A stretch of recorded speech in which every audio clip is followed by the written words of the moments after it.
All right. Hi, everybody. I appreciate everybody being here today and just wanted to note that while I'm speaking today, I acknowledge that everybody who introduced themselves has had just as much, if not more, experience than me working with families who are grieving. So we're all kind of experts here today, and we'll keep it pretty casual. So our objectives for the day are recognizing that addressing grief and bereavement is a key component of providing high quality hospice care to pediatric patients. We're going to review common misconceptions about grief and identify strategies to address grief for families.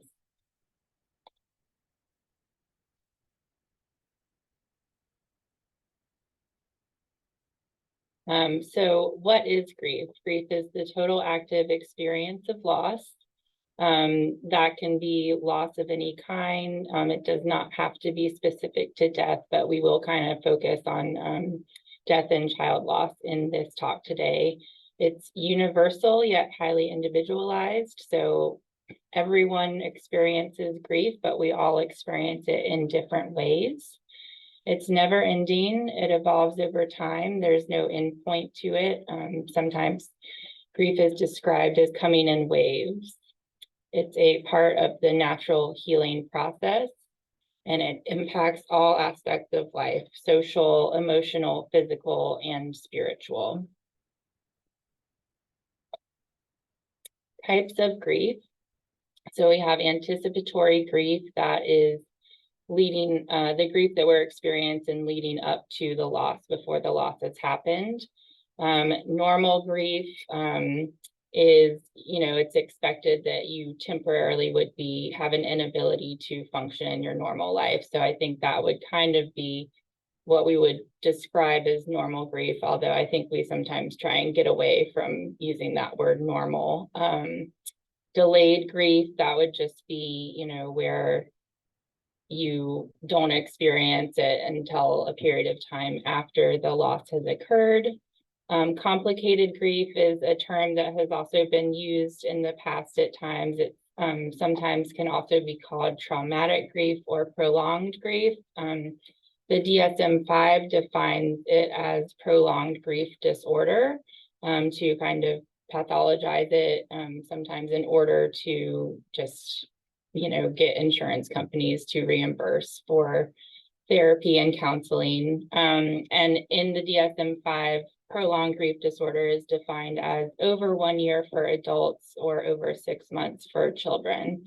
And I think it's important for us to note in this talk today that all child loss is considered complicated grief or prolonged grief, a risk factor for complicated grief or prolonged grief disorder. So in the population that we are working with specifically, everybody, for the most part, that we're working with is going to be at risk for complicated grief. Disenfranchised or ambiguous grief is maybe a loss that's not recognized or honored in society as often. So examples could include the loss of a pet, loss of a loved one due to substance abuse disorder is sometimes disenfranchised, or the loss of a work colleague, which I know that we experienced here at the hospital recently, and having to show back up to work the next day after you've learned of your loss. And so that can be difficult as well and not always recognized. Chronic grief is similar to prolonged grief.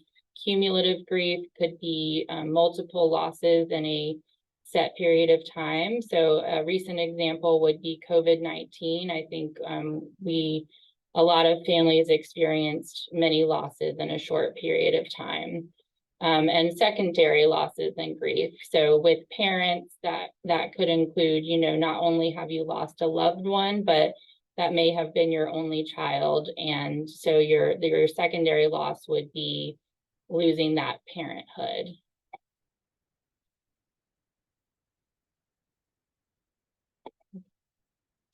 And there's different time points of grief. So the time of diagnosis, relapse or disease progression can also be a different point for grieving. death of other patients, which we don't always think about, but I think especially here in the hospital, if a family has spent a lot of time on one unit where they've gotten to know other families, then sometimes they do hear about the death of somebody that they've become close to, and that can be another point of grief. Change of care goals, so that would be, maybe we were working towards living as long as possible, trying to cure a cancer diagnosis, and now that we know it's not curable, we're redirecting our goals towards comfort or something towards that nature, and so that would be a change of care.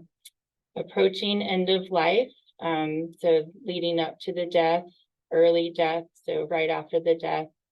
Milestones, that could be, if it was an infant loss, it could be what would have been the child's first birthday, or anybody's first birthday, and then anniversaries, so the anniversary of the death.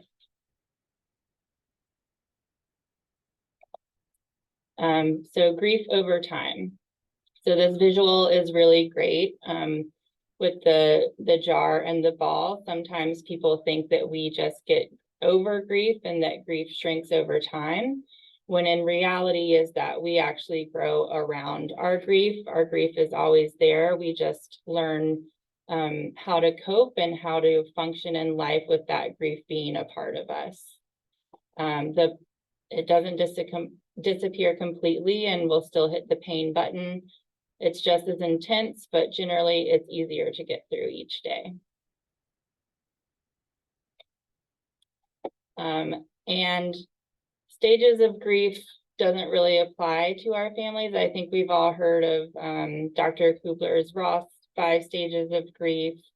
And I think that was a really good starting point. But I think over time, there's a lack of evidence that there is an actual staged model of grief.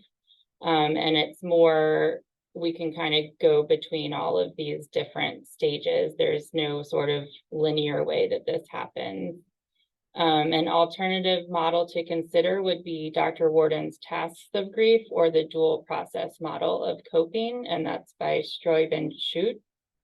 But I think basically, people may experience some of these, they may experience all of these, but they're not going to experience them sort of in that staged model that Dr. Kubler-Ross presented.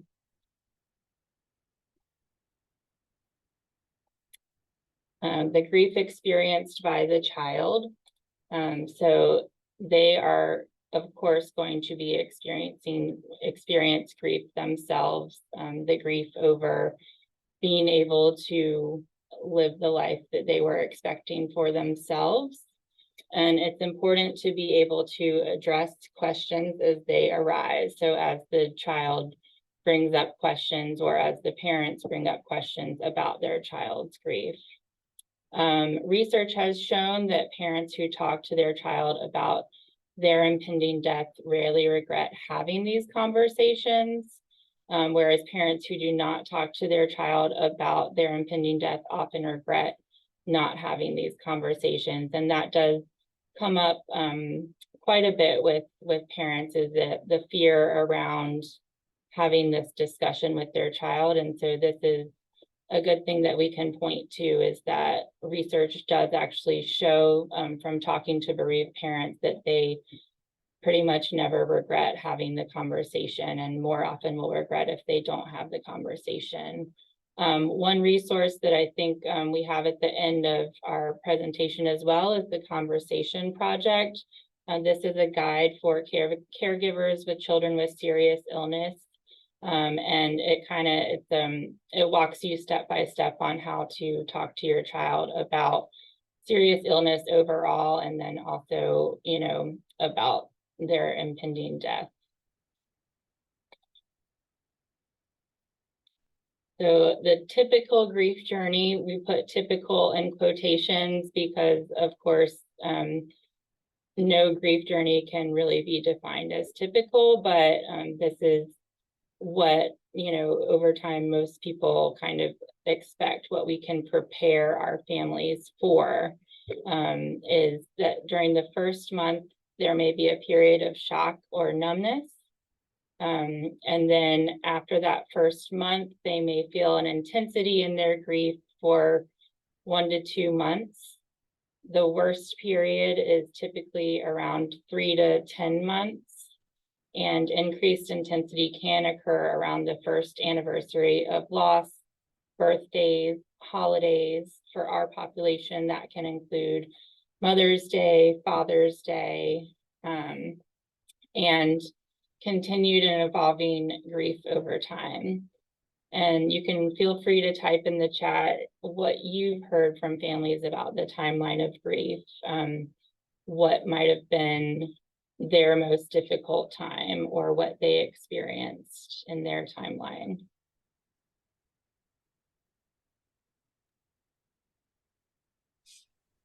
One thing I feel like I often hear, which is not something I ever would have thought before, is that the second year is harder than the first because the social supports kind of pull away.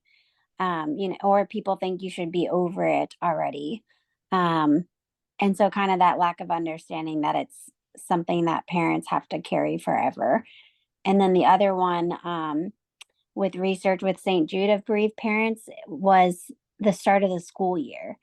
I never really thought about that as being such a hard milestone, but with all the other children starting school, these parents are reminded what grade their child should be going into, and kind of that reminder of what they're not able to do anymore.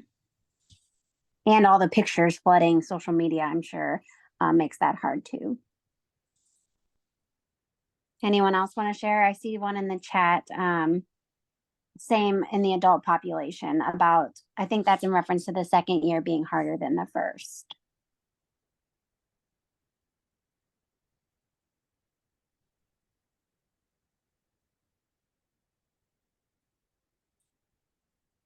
Okay, well, we'll move on, but if y'all have any others, feel free to add to the chat.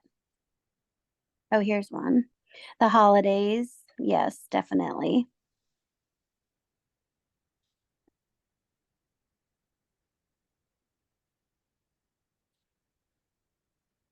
Yeah, holiday memorial service is, I think, a great thing to do that we have talked about doing, in the future. And actually our case example a little bit later talks about something that we did recently this month to help with the memorial.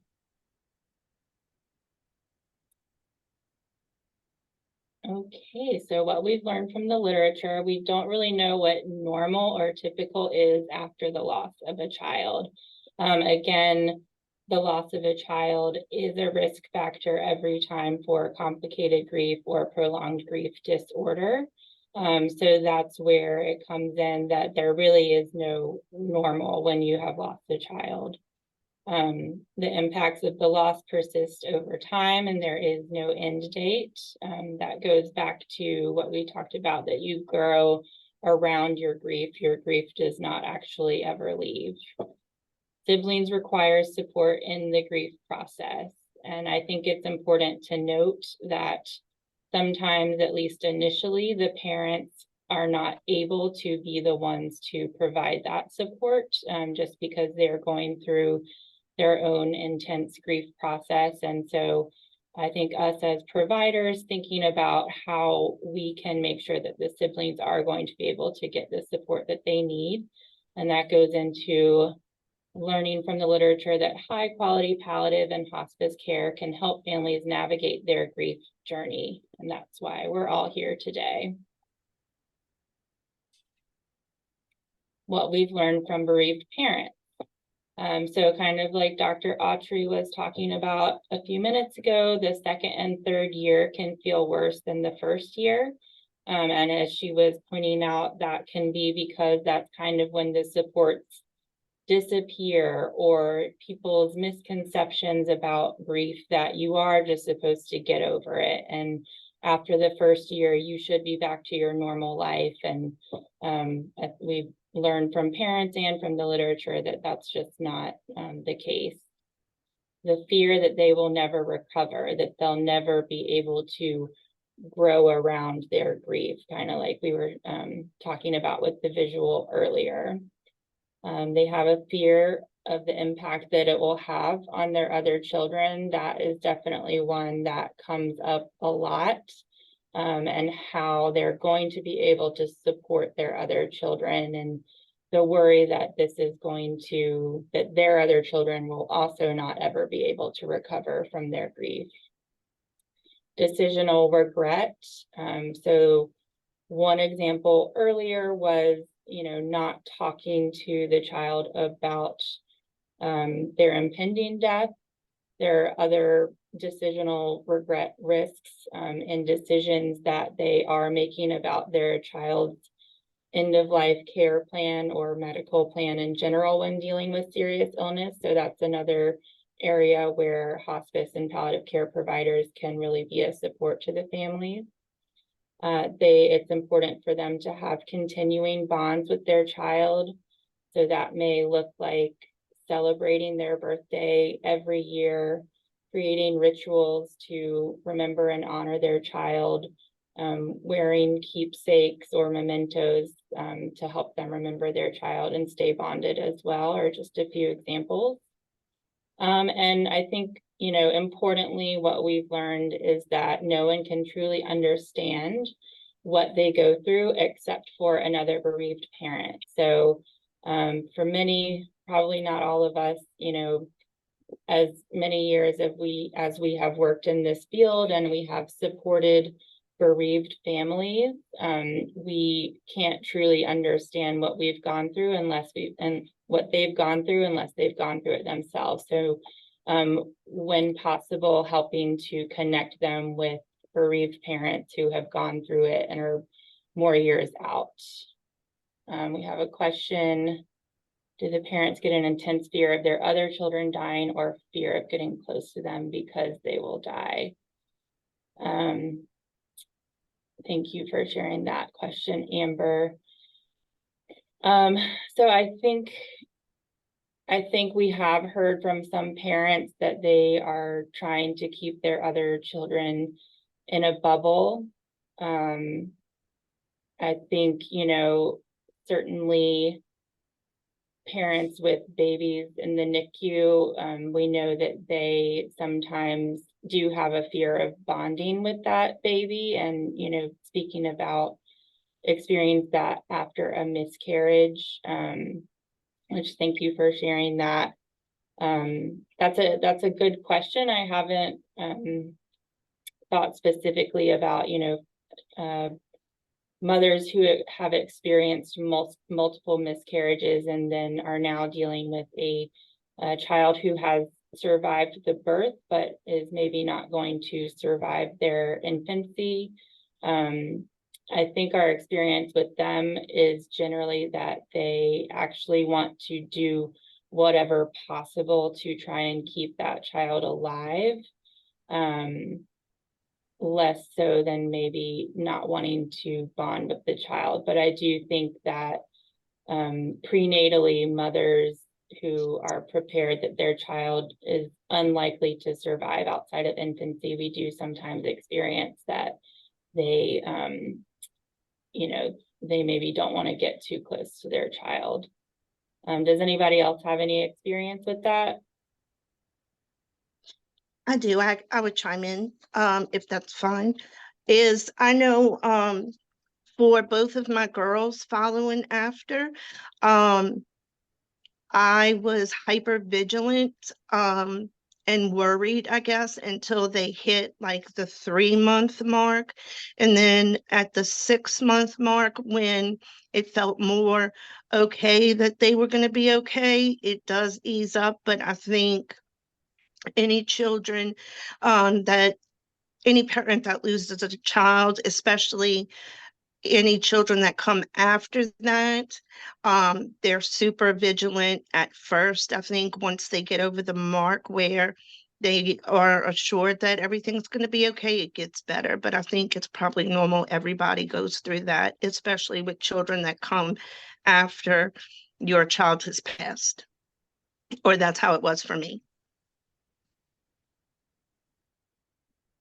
Thank you, Christy.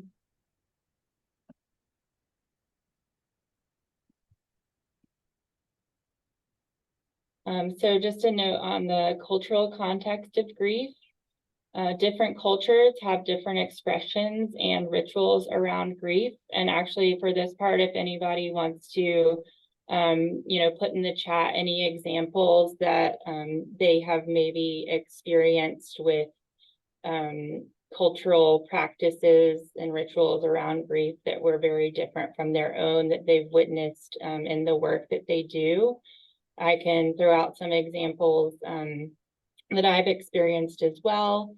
One would be, quiet grief versus loud grief is how I'll describe it. And maybe the culture that I grew up in, it's more normalized to, be very quiet in your grief, and that being quiet is sort of a form of respect, versus at the hospital, some of the populations that I have supported, the families in their cultural practice, it's more, they may be wailing. And so that can also be in the hospital setting, a little startling for the staff, and wanting to kind of, usher them into a room to kind of keep them quiet. But in the family's culture, it's quite normal to be expressing their grief loudly. And that's okay too. Another example might be a culture or religion where the child's body would need to go to the spiritual center very quickly. And so helping to facilitate them get the body to either the funeral home or the spiritual center very quickly, and being mindful of those practices ahead of the patient's death can be helpful too. And that goes into asking your patients' families about their cultural practices. I think it's always important to approach this question as an open-ended question. How does your culture, how does your spirituality impact the care that we provide to your child or your family member? And then leading up to the death, what do we need to know about your cultural practices? What's important for us to know as we're planning for your memorializing your loved one? And using open-ended questions rather than assuming, okay, this family is Catholic, so they're going to want a burial, or assuming this family is Jewish, so they're going to, not want them cremated, and just always kind of keeping it open-ended, because we can learn about different cultures as a guide, and just know that each family is still going to be unique within their culture. And you can always engage your friendly chaplain for additional support and guidance. So we have Danny here for that. And unfortunately, our team chaplain, Laura, is unfortunately for us, but fortunately for her, she's on vacation right now, so she wasn't able to attend today. But we definitely lean on her a lot now to help us learn from the family about what is important in their cultural practices. And strategies to support families, anticipatory guidance. So what to expect in the dying process, and that can be, using our nurses and physicians and nurse practitioners to explain what happens to the body as they are transitioning towards death. I know for a lot of our families, they need education and guidance, not just on the comfort, but on providing nutrition, and that it can actually be uncomfortable to provide nutrition at the end of life. And I've learned from my medical providers that a dry death is a good death, and I do lean on them a lot to provide that guidance to families and provide, that comfort to them that not providing nutrition or fluids to their dying child, even though that feels unnatural, is actually natural and comfortable for the child.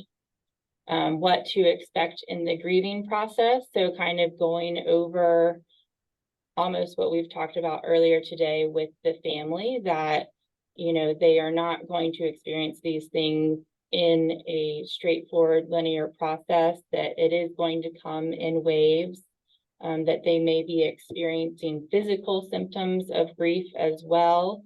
So it might be important for them to check in with their regular family doctor, you know, after their child has passed away or even before, to make sure that they are not experiencing any physical symptoms. Managing different coping styles. So that kind of touches on what I was speaking about with the cultural differences earlier. Some people are going to be very quiet in their grief. Some people are going to be very loud. I think, you know, if people have said that they do have unhealthy coping mechanisms, just recognizing that with them and discussing with them, you know, how they are going to try to make sure that they do not return back to those unhealthy coping styles, and how their family members or friends or support system can help and support them in that. Normalizing with them that, you know, grief is normal, and these are the things that they may experience in their grief journey, and all of those things are normal too. And then just making sure that they have the resources available to them to help to support them through the grieving process. Another thing is legacy building. So we do have an example here of a tree that just has little memories of the child who passed away. In our hospital, our child life specialists are great at doing legacy building projects when we have an impending death, and they can include the nurses in that as well. So doing a tree like this, where not only would the family members make leaves, but the nurses and the care team members who help to care for the patient can add to that, and that can be a part of their legacy as well. Strategies to support families. So encourage natural support systems. So natural support systems would be their extended family, friends, any community supports that they have identified with you, that they lean on those supports when they are in the grieving process, because, you know, we are not going to be able to physically be with them for the most part after the child has died, especially over time. So making sure that they lean on the supports that they do already have in place to help them through their grieving process. Scheduling points of contact over time with the team. So even though we may not be seeing them in person, making sure that we are following up with phone calls, letters, mailings, emails. You know, it's sometimes helpful to learn from the family how they do prefer to be communicated or contacted, and then ensuring that you are very clear with them how you are going to be contacting them over time. So I spoke to you today on the phone. I'm going to give you another call in another week or so, or another 2 weeks, or I'm going to be mailing these resources out to you within the next 3 months. So just giving them very clear expectations on how you are going to be contacting them, and then making sure that you are mindful of that and following up with what you said, because I just say that, I know that we all get busy. I get very busy too with the things that are in front of me, and just trying to make sure I kind of have that on my calendar that, hey, I said I was going to check in with this family this week, so I'm going to make sure to do that. Parent-to-parent support. So as we mentioned earlier, none of us can really know what a grieving parent is going through unless we've gone through that ourselves. And so, you know, making sure that the parents have the support that they need from other parents, and then sibling support as well. So making sure that we're not just thinking about the grieving parent, but we're thinking about the siblings too. That they have the connection to support groups if needed, bereavement camps, even, contacting the sibling school and letting the school counselor there know that they have experienced a loss and that they may need extra support from the school counselor. Engaging in art therapy, music therapy, play therapy, any of those therapies that are alternatives to talk therapy, because kids, especially young kids, but really any age child, will benefit from processing their grief in alternative forms to speaking, especially when they don't always have the vocabulary to express their grief in the same way that an adult would.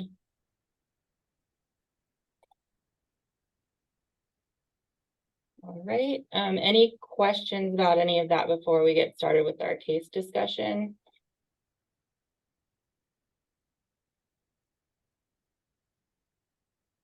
All right.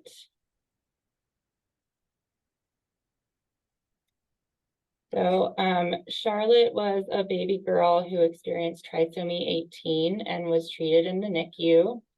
After discussions with the NICU team and palliative care team, her mother, Tessa, shared her understanding that Charlotte was dying despite full medical support. She chose to protect her from resuscitative efforts, and at 10 days old, Charlotte died naturally and peacefully in her mother's arms. So what I want to ask you all first are, what are some ways that we can help mitigate decisional regret and prevent prolonged grief disorder for Charlotte's mother, Tessa? And this is, prior to the death. What can we as providers do?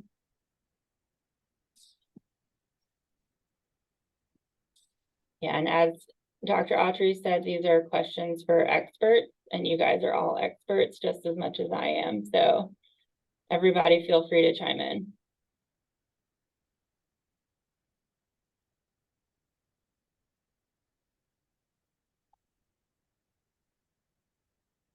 So leading up to her death, what are some things that the medical team can do to help mitigate decisional regret?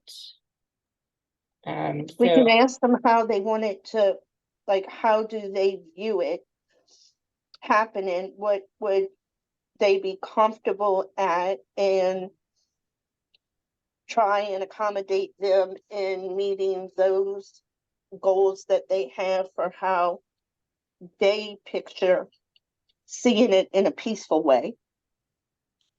Yes, definitely, Christy. Thank you. So I recognize that most, if not everybody, or most of the people on this call work in hospice. And so that's also different from being in the hospital during a death, but knowing that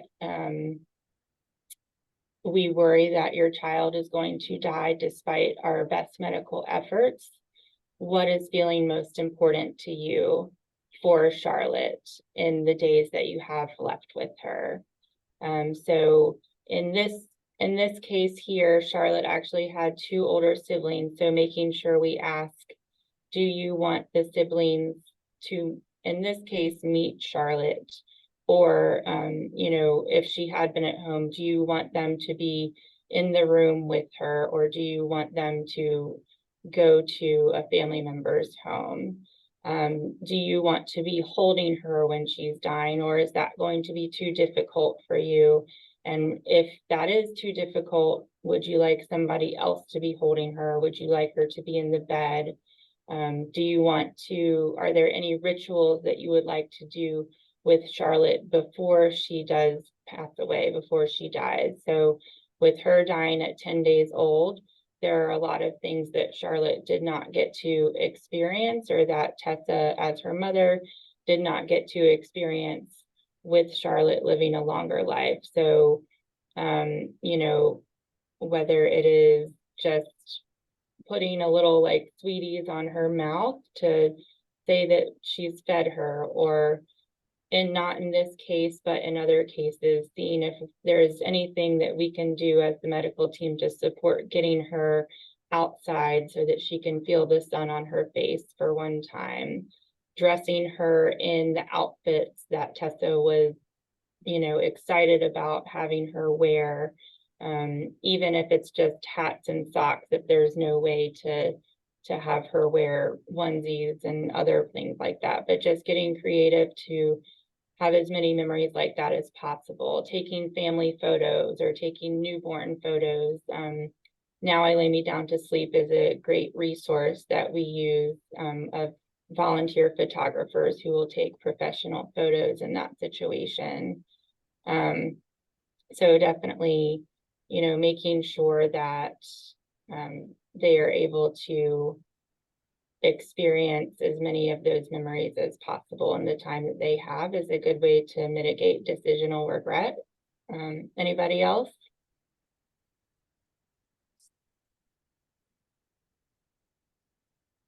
I think other things like in our communication and just the wording that we're using, so normalizing that many loving parents do choose to protect them from resuscitative efforts when we worry they would be more harmful than helpful.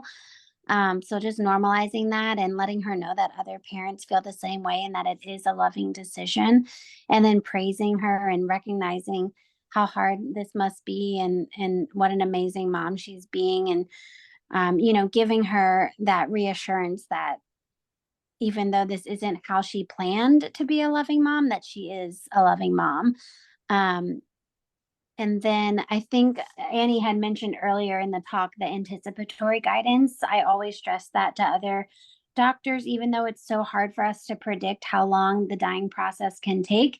And it's not so much as important in this case, but especially for our patients dying of cancer, letting them know if we think it's going to be minutes, days, weeks, months, because they're going to make different decisions um, and plan to do different things, like Annie said, like getting a baptism, making sure they don't miss that chance to do that, or having the siblings come.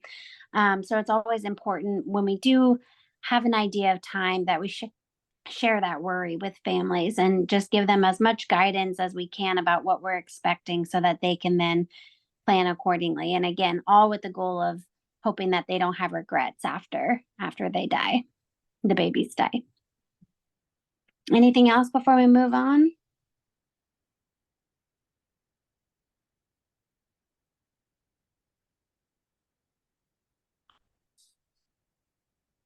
If I can chime in, I know I'm not an expert in the medical side of things, but of course, death in many people is very religious. Been in church my whole life and ordained pastor 10 years ago, and seen death on many different fronts. And if you notice in the chat, I'm actually working for 2 funeral homes. I've been with them for 8 years, PRN work, and anyway, I just number one, I want to say this is very informative. Like, I'm very thankful. I really am a part of this thing, because this is just a good way to look at it from a different perspective. And I'm enjoying it, because I want to see, like, again, I'm rambling, but it's really good information. I was going to say too, is when it comes down to this, so many people in regards to how they will act differently, many mothers in this scenario, I would say, it was their first time. They've never had to endure this. So there's a lot of questions on their mind. And I know with you guys having been down this road many times with other mothers, would be able to inform them, because more often than not, they're probably asking you, well, what do you think would be a good idea?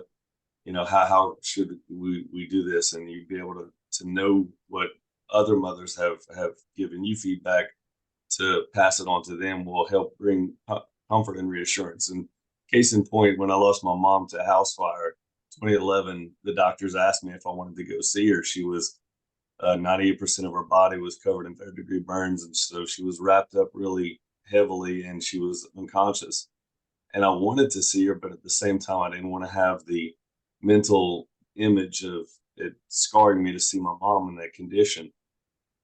So the doctor was able to sit down with me on that decision and help me understand, what I was facing. And there are part of me that says maybe I should have gone, but overall, that conversation the doctor had with me really brought peace to my decision, that me and my sisters didn't go back there, because the doctors told me that she couldn't hear. She was unconscious. She was slipping away. And not having that visual of my mom, I think overall was a good decision. So having you guys in the front lines is a blessing beyond any comparison, to be able to inform people like myself and other grieving family members what would be a good option.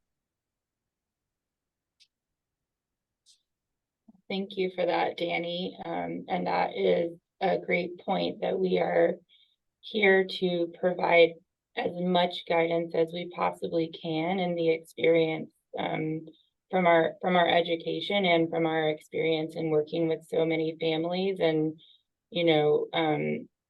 ultimately making sure that nobody feels forced into doing anything either way. So in your example, you weren't feeling forced into going to see your mother.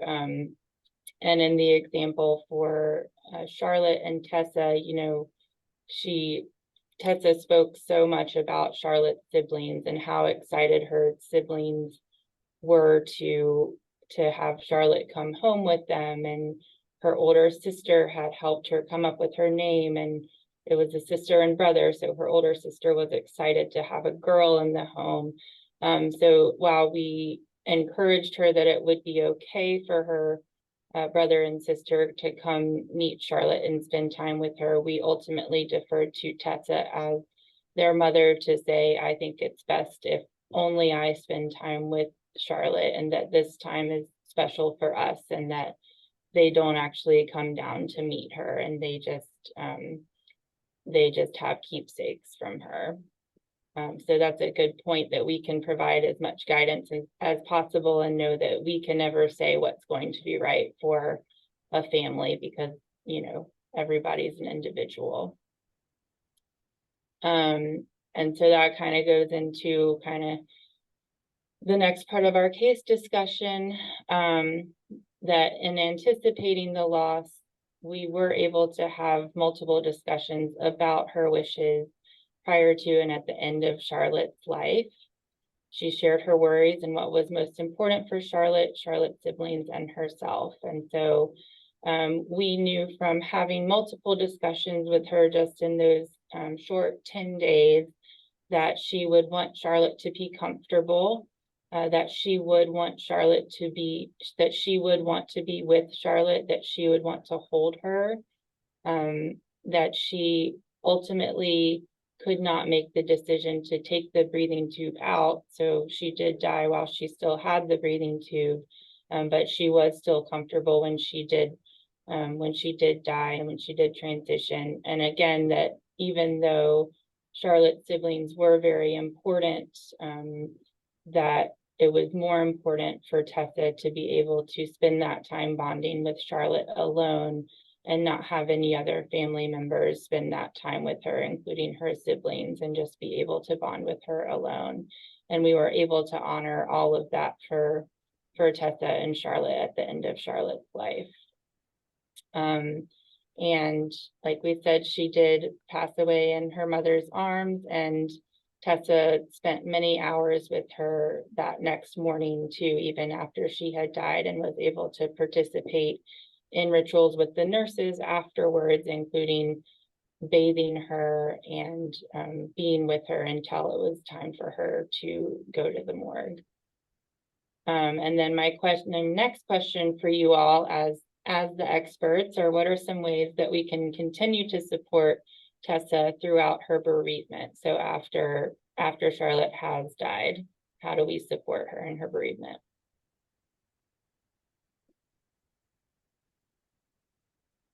And y'all can put ideas in the chat if you don't want to speak out loud.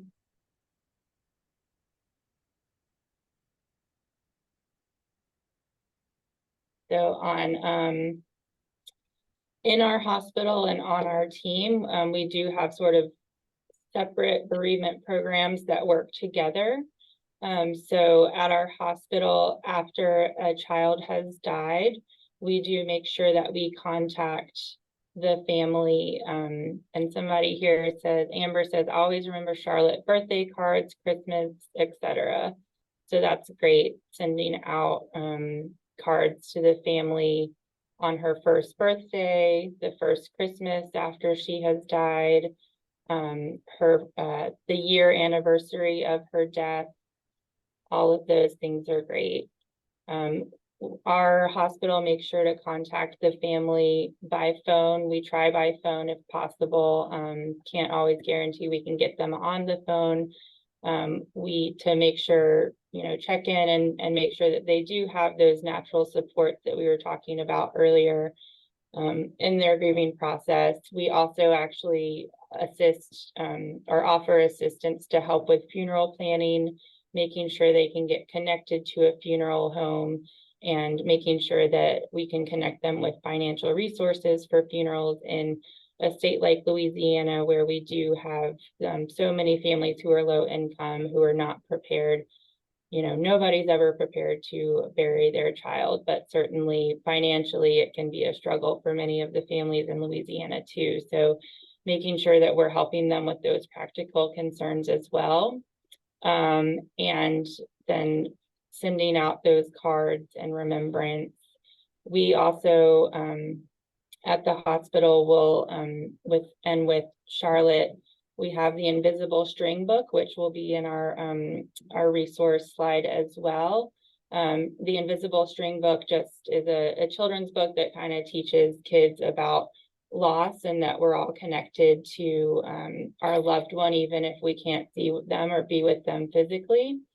And so we actually have all of the people who provided care to that patient sign with words of remembrance or encouragement or support for the family, and we send that book to the family, in addition to grief resources that are in their regional area online as well, because everybody's on the internet these days, and resources other than Invisible String books that are kind of like for more adult age, teenage, elementary age, preschool age, grandparents, even podcasts. There's podcasts too. So just making sure that we can send those grief resources to the family as well. Those are all ways that we can help support the family and their bereavement afterwards, and connecting them to counseling, support groups. All of that is good stuff. One little thing that I learned from this team, and maybe Ashley, I think, did a presentation on it a while ago, is when we do see the parents after the fact, or the family, is to use the baby's name. So to speak about Charlotte and use Charlotte's name, or whoever, the loved one. And when I've done that, I think I wasn't comfortable before, but when I learned that and started doing it, it's amazing how open they are, and they want to talk. Most people want to talk about, and they want to know that the baby is remembered, their child, their loved one is remembered. So thank y'all for teaching that piece to me, because it's scary. Because for me, it was like, well, it's just easier just to say nothing, right? And just pretend, that denial space of living there. It's really easy. But to use the loved one's name and to really talk about them, I think helps. Thanks for sharing, Stacy. Yeah, I've done some work with bereaved parents at St. Jude, and they shared that, like Stacy said, a lot of people try to avoid the subject, and because they don't want to remind them or bring up something sad, but the parents were able to say, it's not like it's not always on my mind. It's not, I'm going to be sad because you brought it up. And so asking about their child or saying the name out loud, they don't get the chance to talk about their deceased children often. And so when they do, they really appreciate that. And another thing that they shared that always resonated with me, when you're writing those bereavement cards or making those calls, sharing a memory or a trait of the child that you remember. Parents, they shared that, they don't get to create any new memories with their children anymore. So when they hear a story that they didn't know about before, it's almost like getting to create a new memory with their child who's gone. So even if it's something small, just sharing like a little story with them when you do talk with them. This is Christy. I have a suggestion too. I don't think you mentioned it, Annie. I'm not sure, and if I did, if you did, I apologize. But there's a book for grade school children and things like that. That is very helpful for us. We use, and it's called When Someone Very Special Dies. And it kind of is, we have a hard enough time explaining our own emotions and how we're feeling at the time. And it's very difficult for children, but just like us, it can come out in physical ways. And it's like a coloring workbook. And so it's like when you think of this loved one, does it make you feel any way, or does it make you hurt anywhere, color where it hurts and things like that. So that's a good resource to let your social workers and bereavement coordinators know. Thanks. Oh, thank you, Christy. That's great. Okay, so after Charlotte's death, the palliative care team offered bereavement support, funeral assistance, and legacy opportunities. The legacy opportunities, in addition to like memory making that Child Life does at the time of Charlotte's death, we're privileged to have an artist that works with our team to do portraits of babies who never got to go home from the hospital or were always intubated. The artist will paint their face, a portrait of their face without any of those medical lines or anything on the face. So Tessa was able to get one of those portraits of Charlotte's face done. And then 1 year later, so that was pretty recently, Tessa reached out to our team and asked for help organizing a small memorial service for Charlotte, actually at Children's Hospital, as the only person the only home that Charlotte ever really had was Children's Hospital. So it was important to Tessa to bring her small family back to the hospital to honor Charlotte's first birthday and the anniversary of her death, again, since those were kind of within 10 days from each other. So my questions for y'all for this memorial would be, how can we best support Tessa in doing this memorial? Who should be involved, and what barriers should we anticipate?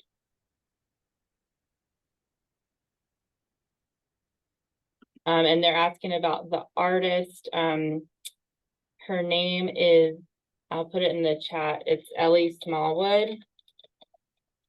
And we are fortunate that we are one of 2 programs in the whole country that she provides the service to. She's limited in the amount of people that she can provide the service to. So unfortunately, it's not something that she will do for anybody, but if you all want to check out her work, I think she's got an Instagram.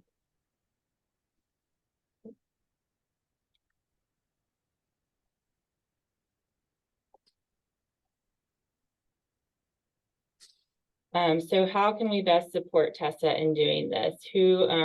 Wanting to have a memorial service on a weekend at the hospital, who at the hospital would need to be involved in that?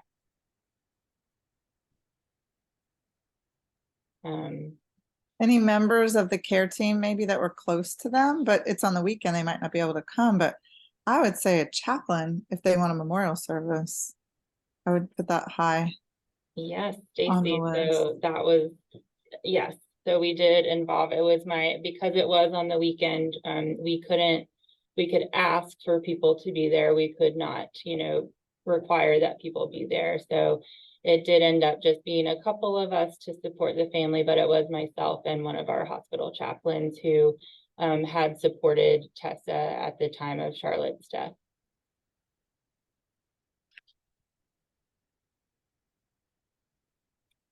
I also made sure to get clearance from our patient experience department, who, just kind of organizes any sort of patient events at the hospital, as well as our administrative representative. Patient experience, we actually also asked that they could provide some meal vouchers for the family to get some food after they did the service, knowing that they were going to be having to drive about an hour and a half back home after the service. We also involved the public affairs department because the family was actually coming down for the hospital sponsored holiday parade. And so we were able to get them actually in the parade to ride in her honor before they did the memorial service. I alerted our hospital security too, just to make sure nobody was going to give anybody any trouble. If there was a family hanging out on the hospital grounds, you know, under a tree, maybe doing some different stuff than looked normal for a hospital.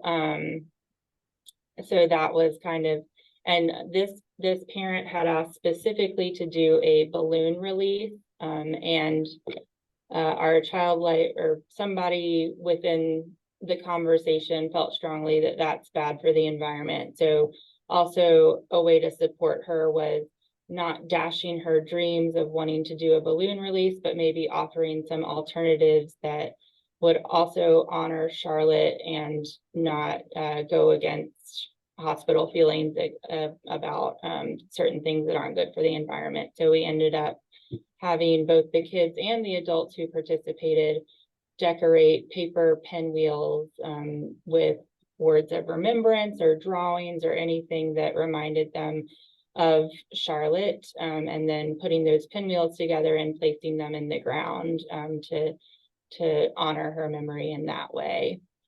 So kind of figuring out what's possible and redirecting them when needed is important to remember, and remembering not to promise them anything until you've talked to all of the players that might need to be involved or informed.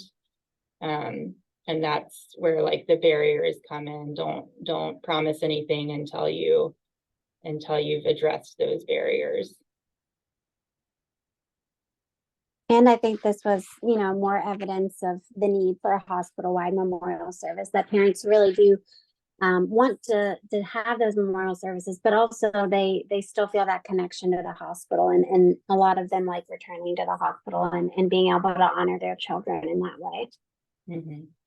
I think another to that point, when speaking of returning to the hospital, another important thing is to acknowledge with the parent, you know, that this is the first time that you've been back at the place where your child died, and checking in with them, checking in with how they're feeling, and checking in afterwards with them as well.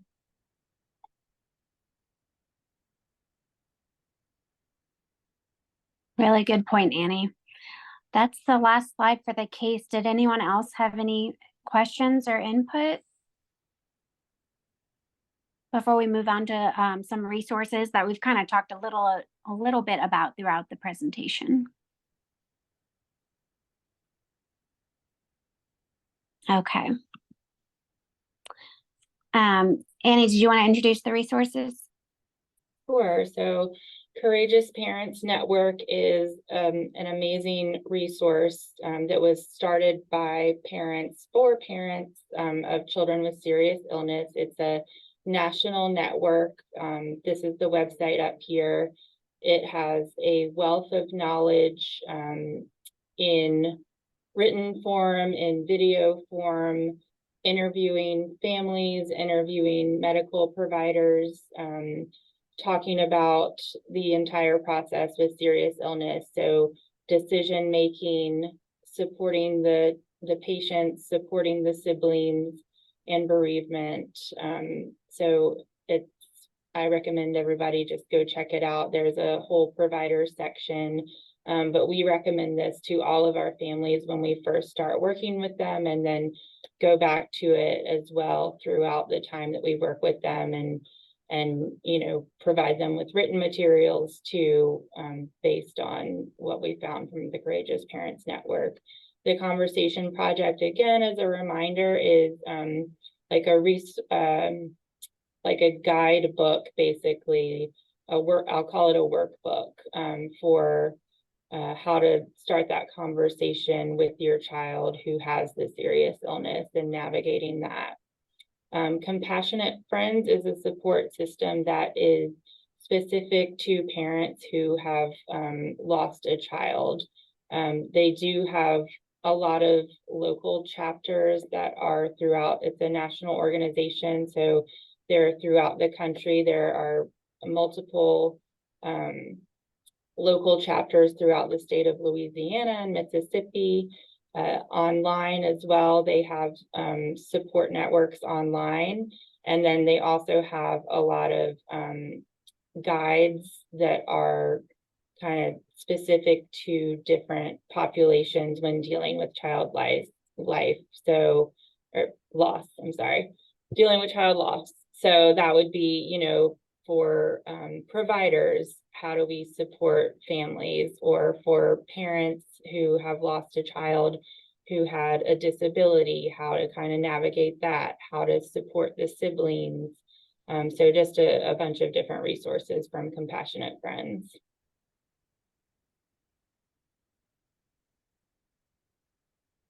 I can really quickly, the Together from St. Jude. So this is bereavement.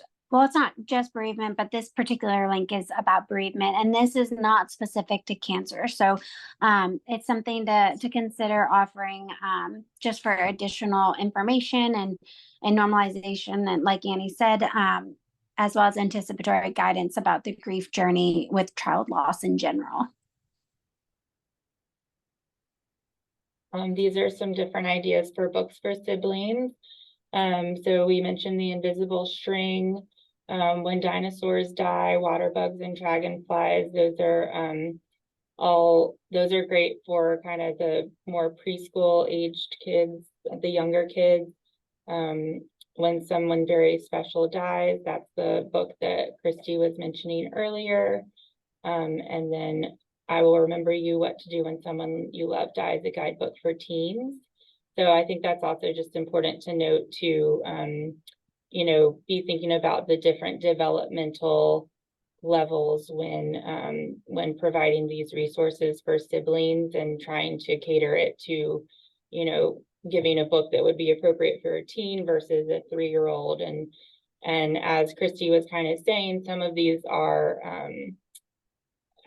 we'll say activity books or journals rather than workbooks, because we don't want it to sound like work for the kids, but where they can be interactive and writing and coloring and things like that. So that can help with their developmental age level too. These are some other great resources. The Dougy Center, I love this resource. For those of you who aren't familiar, the Dougy Center is a grief center that's based out of Portland, but it has a ton of resources online, you know, how to support kids at every different age level. It has, and all of the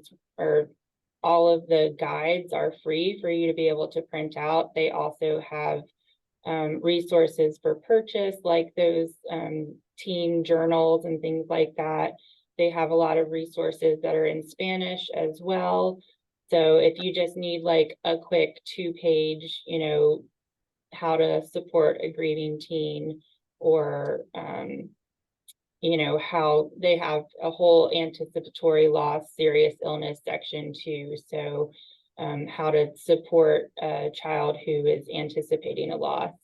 That's a great resource. The Healing House is actually based in Lafayette, and this is the only grief center that I know of right now outside of our TAG center, which I'll talk about in a minute.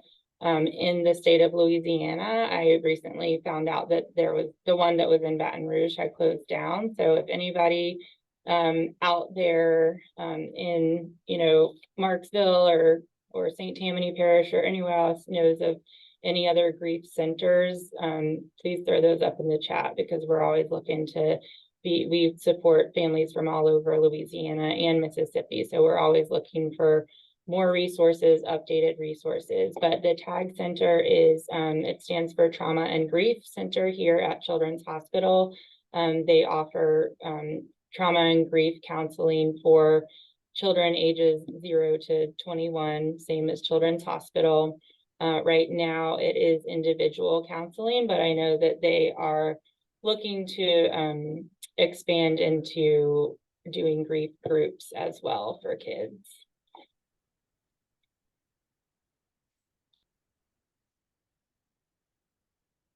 All right, y'all. I'm Maggie, by the way. I don't know. I popped on kind of late here. And it was really such a beautiful conversation to join. And as I'm reflecting, like, what a great way to really end the program or end the year out. So yeah, thank you guys for those of you who have been with us since the beginning. And if this is your first session, then I'm so happy that that you guys were able to join and participate. So like always, we'll post this recording onto our website. It should be available probably next week. At some point, I'll send out an email, and that will include the resources as well. So the session recording, the case discussion form is there, although, you know, we're at the end now. And then those resources will be there. If you have any issues with, if you were hoping to gain CEU credits and have had some issues getting those, there's a survey that we send out after each session to the attendees in order to complete, to gain the CEUs. So if you have not received that for any of the sessions that you've attended, shoot me an email and include the session title that you were at, and I will work to get that for you. So that was the first announcement. And then the other announcement, very important, is if you are a hospice nurse, when you filled out the registration form for REACH, if you identified as a hospice nurse, you will be receiving a survey from me. Well, I think it really will be coming from SurveyMonkey.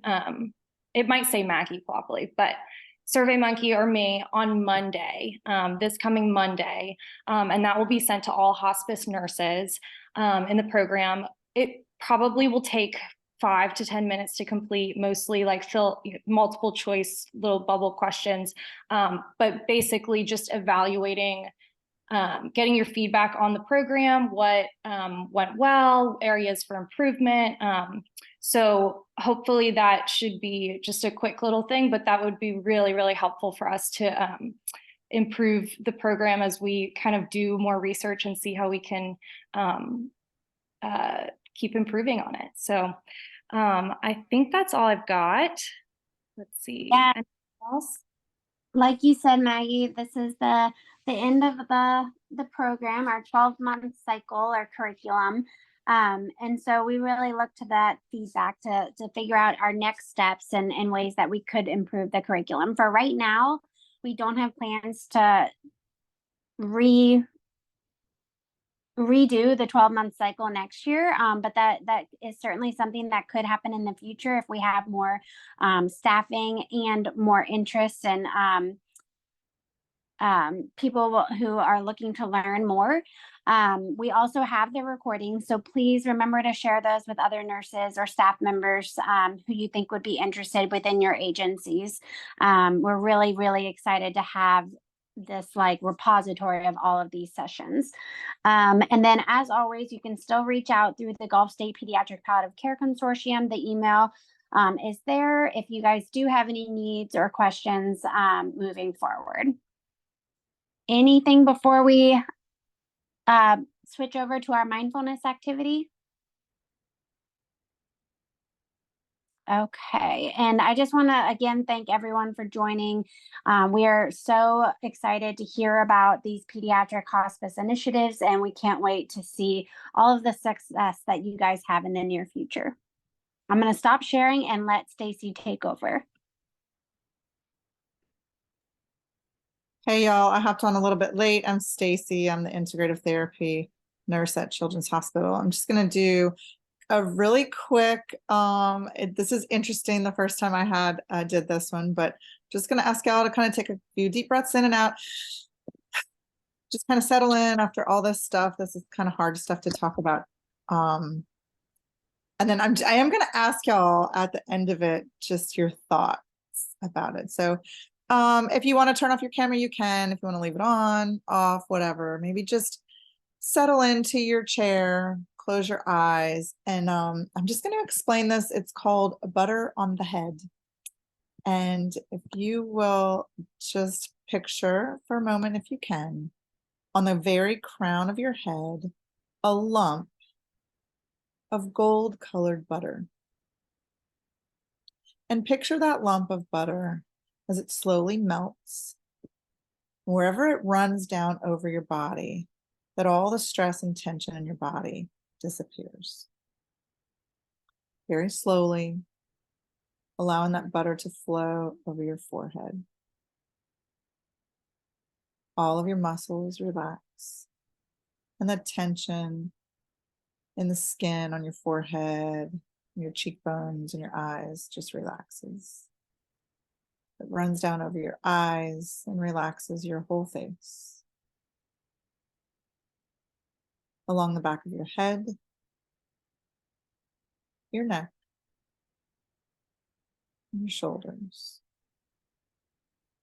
Feel how much tension you're holding in your neck and shoulders, and let it go. And picture it just melting down your arms and hands, your chest and your belly, along your entire spine. Your back relaxes. Picture it melting down your legs and feet until your entire body is covered in golden butter. And you radiate health.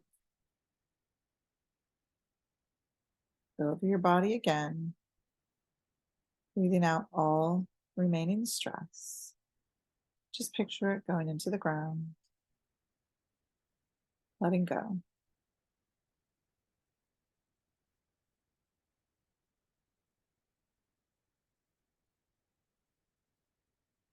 Just taking a few deep breaths, wiggling your fingers and your toes.